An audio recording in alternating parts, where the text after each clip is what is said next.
everyone, I hope you all are doing good. So here I am Charu and I will be delivering my lectures on the topic on the subject inorganic pharmaceutical chemistry.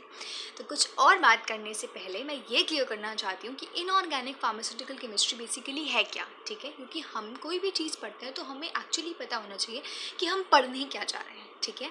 तो inorganic pharmaceutical chemistry basically एक ऐसी branch है किसकी medicine की जो deal करती है subject मतलब स्टडीज़ के साथ किसकी एसेंशियल और नॉन एसेंशियल एलिमेंट्स। एसेंशियल मतलब जो ज़रूरी होते हैं, यानी कि मेडिसिन की ब्रांच में हमारा ड्रग हो गया या फिर उसके एक्सिपिएंट्स हो गए, मेन मटेरियल हो गया या फिर नहीं, वो सब तो एसेंशियल में आता है। लेकिन जो चीज़ मेन नहीं है, जो चीज़ इंपॉर्टेंट नहीं है, यानी कि नॉन एसेंशियल, जैसे कि इम्प्योरिटी क्या होता है? अनवांटेड पार्टिकल्स होते हैं जो हमें एक्चुअली चाहिए नहीं होते, वो सब नॉन एसेंशियल हो गए। ऑब्वियसली अगर मान लो आप चाय बना रहे हो, आपको नमक की तो ज़रूरत है ही नहीं ना उसमें, तो वो क्या हो गया? नॉन एसेंशियल हो गया। तो हम उस चीज़ के बारे में भी पढ़ते हैं, ठीक है।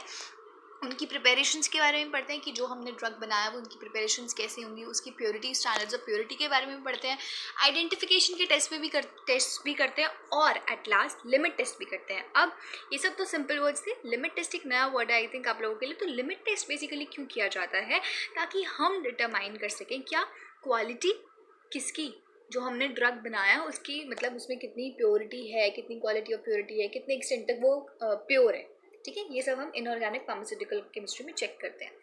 अब ये तो बात हो गई सब्जेक्ट की, सब्जेक्ट एक्चुअली है क्या। लेकिन अगर हम पीसीआई के अकॉर्डिंग चलने लगे तो हमारी जो फर्स्ट यूनिट है वो क्या है? Impurities in pharmaceutical sciences.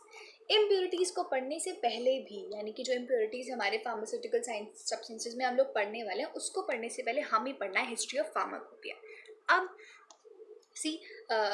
आप लोग फर्स्ट सेमेस्टर में हो तो फर्स्ट सेमेस्टर में ये सब्जेक्ट मतलब फार्माकोपिया, फार्मेसी के बारे में पढ़ना एसेंशियल है। बिकॉज फार्माकोपिया क्या है? एक ऐसी बुक है, ठीक है, बहुत इंपॉर्टेंट बुक है हमारी, आपकी लाइब्रेरीज में ज़रूर होंगी, उसको ज़रूर चेक करना एक बार, ठीक है। तो ऐसे आपके सोटिक्स में, आई थिंक आई रिमेंबर, सोटिक्स में आपका हिस्ट्री ऑफ फार्मेसी है और फिर उसके बाद फार्माकोपिया के बारे में भी है। तो कुछ ना कुछ जो चीज़ें हैं सेम ही रहने वाली हैं कि फार्माकोपिया होता क्या है, टाइप्स क्या होती है उसकी, ठीक है। और हर जगह कुछ ना कुछ एडिशनल है, जैसे वहाँ हमने हिस्ट्री ऑफ फार्मेसी पढ़ा है, यहाँ हम हिस्ट्री ऑफ फार्माकोपिया पढ़ रहे हैं, ठीक है। तो हिस्ट्री ऑफ फार्माकोपिया को पढ़ने से पहले हमें ये जानना जरूरी है कि फार्माकोपिया बेसिकली होता क्या है। हिस्ट्री तो हमें पता है, ठीक है।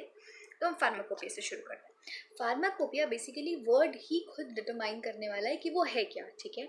वर्ड को अगर हम दो वर्ड्स में डिवाइड करें तो फार्माकोन और दूसरा क्या आता है? पोया, ठीक है। जो हमारा फर्स्ट वर्ड है उसका मतलब होता है ड्रग या फिर मेडिसिन, ठीक है।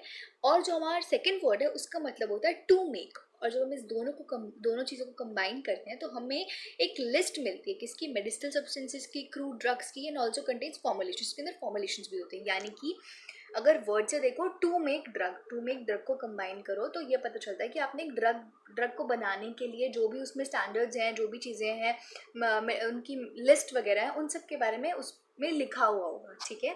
तो हमें ये क्लियर हो गया कि फार्माकोपिया एक बुक है, ठीक है। कुछ एग्जांपल्स के साथ हमने क्लियर किया, जैसे कि हमने इंडियन फार्माकोपिया ले ली जो इंडिया में आई थी, ब्रिटिश फार्माकोपिया ले ली, यूनाइटेड फार्माकोपिया ले ली, ठीक है। ये सारी कुछ ऑफिशियल बुक्स थी, कुछ अनऑफिशियल बुक्स भी हैं, जैसे कि एक्स्ट्रा फार्माकोपिया हो गई या फिर मर्क इंडेक्स हो गई।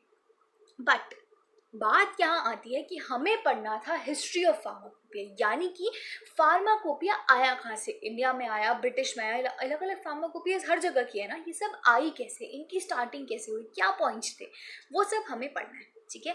तो हम आ जाते हैं जो पॉइंट्स हमें एक्चुअली कंसिडर करने हैं, जो हमें लिखने हैं उन पॉइंट्स के ऊपर। तो फार्माकोपिया सबसे पहले पब्लिश कहाँ हुआ था? हिस्ट्री से स्टार्ट करा तो बिल्कुल स्टार्टिंग से स्टार्ट करा हमने कि फार्माकोपिया सबसे पहले पब्लिश हुआ था बेसेल, स्विट्जरलैंड में। कब? 1561 में। किसके द्वारा?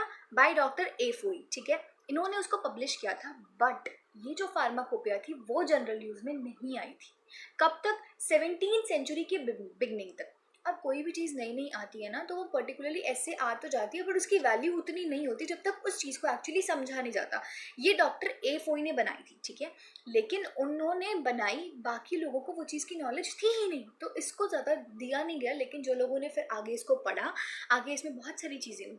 तो अब जो पहली मतलब ऑफिशियल फार्माकोपिया जो अब आई थी वो कौन सी थी? जो पहली फार्माकोपिया थी वो यूनाइटेड स्टेट्स ने निकाली थी, यानी कि यूनाइटेड स्टेट्स ने काफ़ी रिसर्च करने के बाद फाइनली 15 दिसंबर 1820 को फर्स्ट फार्माकोपिया निकाली थी, ठीक है। उसके बाद इनको देखते देखते क्या हुआ? अब कुछ तो करना ही है ना, देखना तो है ही। अब किसी को देखोगे तो अपनी तो वो तुम्हें लगता है ना कि वो ग्रो कर रहे हैं तो हम क्यों ग्रो नहीं कर सकते। सेम एज दैट फिर आई 1864 में ब्रिटिश फार्माकोपिया, ठीक है। ब्रिटिश फार्माकोपिया आई तो थी बट उन्होंने भी दिमाग लगा लिया था कि हमें अपनी फार्माकोपिया में कुछ स्पेशल रखना है। तो कुछ स्पेशल फीचर्स जो उन्होंने डाले थे, उन्होंने उसमें डाल दिए थे बहुत सारे मोनोग्राफ्स। मोनोग्राफ्स किस पर? बेंजोइक एसिड पे, गैलिक एसिड पे, टार्टरिक एसिड पे, एंड इवन कुछ अल्कलॉइड्स उनके सॉल्ट्स के साथ, ठीक है। This was something special in British. ये तो बात कर ली हमने यूएसए की और ब्रिटिश की। अब बात करते हैं इंडिया की। इंडिया में ना चीज़ें इतनी सिंपल नहीं थी, ठीक है। इंडिया में बहुत कुछ हुआ क्योंकि इंडिया में बेसिकली इंडिपेंडेंस नहीं थी उस टाइम तक। तो जो स्टार्टिंग में चीज़ देखी गई वो एक कमेटी बिठाई गई फाइनली लोगों को देखने की, यानी कि दूसरे स्टेट्स को देख दूसरी कंट्रीज को देखने के बाद उन्होंने एक कमेटी बिठाई। और ये कमेटी किसके अंडर बैठी? Chairmanship of sir RN. Narayan Chopra के अंडर ये कमेटी बैठी।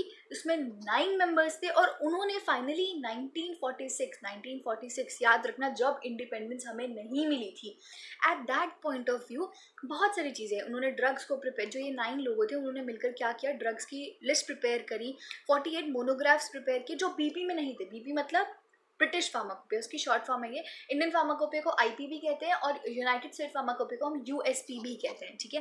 तो बीपी में जो थे वो तो थे ही, लेकिन इन्होंने 48 मोनोग्राफ्स और भी ऐड करे थे। उसके बाद इन्होंने एक स्पेशल फीचर जो ऐड किया था वो था उन्होंने कलरिंग एजेंट्स, सिंथेसिस और उनकी सिंथेसिस और ड्रग्स जो वेनेटरी यूज के लिए होते हैं ना, उनको भी ऐड किया था। लेकिन फाइनली इसके बाद क्या हुआ, सिर्फ और सिर्फ इंडियन फार्माकोपिया लिस्ट बाहर निकली, यानी कि अब तक भी इंडियन फार्माकोपिया पब्लिश नहीं हुई थी, ठीक है। अब आफ्टर इंडिपेंडेंस के बाद क्या हुआ, यानी कि 1948 में जब हमें फाइनली इंडिपेंडेंस मिल गई थी, तो ये जो आईपीटी कमेटी थी उसको फर्दर गवर्न करना किसने शुरू किया? जीओआई ने, यानी कि गवर्नमेंट ऑफ इंडिया ने अब इस चीज़ को अपने हाथ में ले लिया था। और उन्होंने क्या टास्क दिया कि इंडियन फार्माकोपिया को अब, क्योंकि उन्होंने हाथ में ले लिया था तो उन्होंने भी कुछ एडिशनल ऐड करना था, तो उन्होंने क्या किया, उन्होंने ये टास्क दिया कि इंडियन फार्माकोपिया को हम अप टू डेट रखेंगे। यानी कि जब हमने 1946 में जो लिस्ट तैयार करी थी, अब हम 1948 में उसे पब्लिश के आसपास उसे पब्लिश करने वाले, तो अब तक की अपडेट्स उसमें सारी होनी चाहिए थी। तो उन्होंने ये टास्क निभाया, उन्होंने इंडियन फार्माकोपिया को अप टू डेट किया, एंड फाइनली 1955 में इंडियन फार्माकोपिया का फर्स्ट एडिशन आया। So this was something about the history. और थोड़ा सा मैंने कुछ ऐड किया आप लोगों के लिए।